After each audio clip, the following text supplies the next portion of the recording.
Hello there, and welcome to another episode of Cutting Through the Bullshit. I am your host, Dr. Stephanie Snyder, and I am a high performance mentor. Through my unique blend of strategy, mindset, and intuition, I help men and women to cut through the BS in order to create the life and business they desire. So we are in full summer mode here. My kids have been on summer break for 2 weeks now, so if you hear them in the background, it is what it is. I'm not going to apologize for it. It's fine. So when it comes to today's topic, we're going to talk about curating inspiration. So I was running this morning and this idea came to me, and this is something that I have spent a lot of time teaching other people, because there's nothing more infuriating when you get this incredible burst of inspiration and can do nothing about it, right? So for me, when my kids were younger, it always seemed that inspiration would hit at the worst possible time, right? I'd be in the middle of, I'd have a minute to myself and I'd be like, oh, this is a really great idea. And then one of the kids would yell at me, or, somebody would fall or whatever it was. And the inspirational moment would be a disaster, be ruined, right?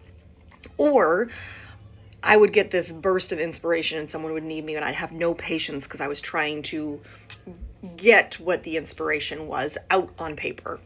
And that wasn't beneficial either. And so what I did was I actually learned to curate the inspiration. And so there are times during the day where I will give myself space to be alone, to tap back into the inspirational moment. So for instance, I get a lot of content ideas when I'm exercising, whether I'm riding my bike or for a run. Can't really do it while I'm swimming, but I do get some of them while I'm swimming as well. I just can't react to them or respond to them. And so I will make little notes on my watch or on my phone that will give me a time. Hey, at this time, write a post about this, or at this time, write this chapter of your book, or at this time, right? And I actually get to curate the inspiration. It doesn't make it watered down in any way, shape, or form. What I believe it actually does for me is makes it even more powerful, because I actually have the time and the energy and the attention in which I can fully develop this idea. And so this is something that I actually teach many of my clients as well, because if you're an entrepreneur like me, or you're a mom, or a parent or whatever, right? There's constantly things that are coming at you, and it can be difficult to maintain that inspiration or to even tap into it. And so what I do, and this again, something I teach my clients, is I trained myself to be able to tap back into that inspiration at a time in which I could respond to it and develop it deeper. And so there are times throughout the day, for instance, this time, right now, where I can tap back into that. And I can actually curate the idea, the content, and polish it more than I could have in the moment if I stopped myself, right? And it benefits me on so many different levels, because one, the task at hand is not getting interrupted, right? And so I'm not losing focus, and I'm not running around like a squirrel where every shiny thing is coming at me, right? And what it does is it actually, again, allows me to finish that task at hand and then do the next thing without feeling like I've missed something. And this has been really powerful because it allows me to create that content that does hit and land well with my audience without disrupting the rest of my day, right? So imagine if every time you had an inspirational idea, you stopped what you were doing and you did that thing, right? Chances are you would probably get very little accomplished throughout the day. Right? And I've shared this kind of analogy where it's, if you're cleaning the house and you don't have a deadline in which you need to leave the house, right? Like if you have 20 minutes to clean the house, you're cleaning the house in 20 minutes. But if you have no plans for the day, you're like, well, it doesn't really matter. I don't have any plans for the day. And 8 hours later, you have walked into every room in the house and you have cleaned nothing. This is what it can feel like when you get those inspirational hits. And so what I like to do Oops, sorry. What I like to do is, again, get that inspirational hit, give myself a note and remind myself later and come back to it, where I have a chance to actually meditate it, think on it, and do all the other things and not get distracted, right? So that is the biggest thing here, is that sometimes these inspirations can feel like distractions. And if you focus on all these inspirations that come through, they ultimately become a whole bunch of distractions, and you end up throwing spaghetti on a wall and getting nothing out of it.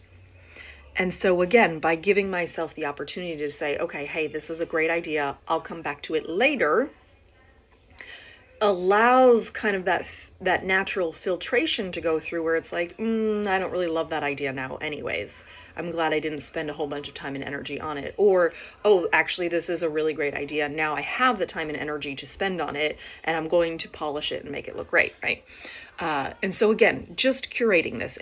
And for me, it's about setting aside about an hour.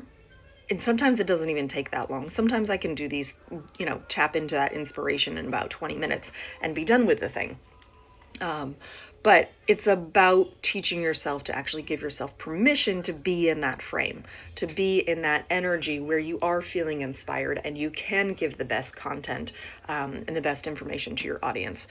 And again, it started with me for setting aside certain times. It was literally on my calendar where I was like, okay, this hour I'm going to spend in creation mode on all of those ideas that came to me recently. And I would spend an hour writing all these different posts based off of the inspiration that had come to me. So, a couple of things. If you're looking to curate your own inspiration, one, I do recommend that when the inspiration hits, you start to make a note of it. Remind yourself at a later time. But even prior to that, designate a time during the day in which you can spend in that inspirational space.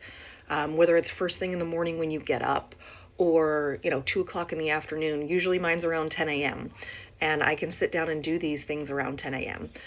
But I designate that time for it. Then once I've designated that time, I will address all of the things that have come up. And sometimes there's a lot, sometimes there's none, right? But I at least have that opportunity to look at them and expand on whatever I feel needs to be expanded on. So again, twofold here. One, start to set aside some time so that when the inspiration hits, you're not feeling like it's fleeting and you'll never get it back, right? You can actually curate it. You can sink into that energy and tap into that inspiration that came through at a time in which you have the attention span for it, right? And then two, start to make a list of it. Again, I use my phone and my watch simply because they're there and it's very easy to speak to it and say, hey, remind me at this time for this, right? And those are my tips for curating inspiration. And just let it flow. I love when it comes through and it just flows that way. But again, had to train myself because I found that I was getting frustrated in the moments of inspiration hitting that were not ideal. So learning to curate your inspiration will do wonders for you. And then I hope that you have a beautiful rest of your day. And as always, be you, because the world needs more of you. Bye.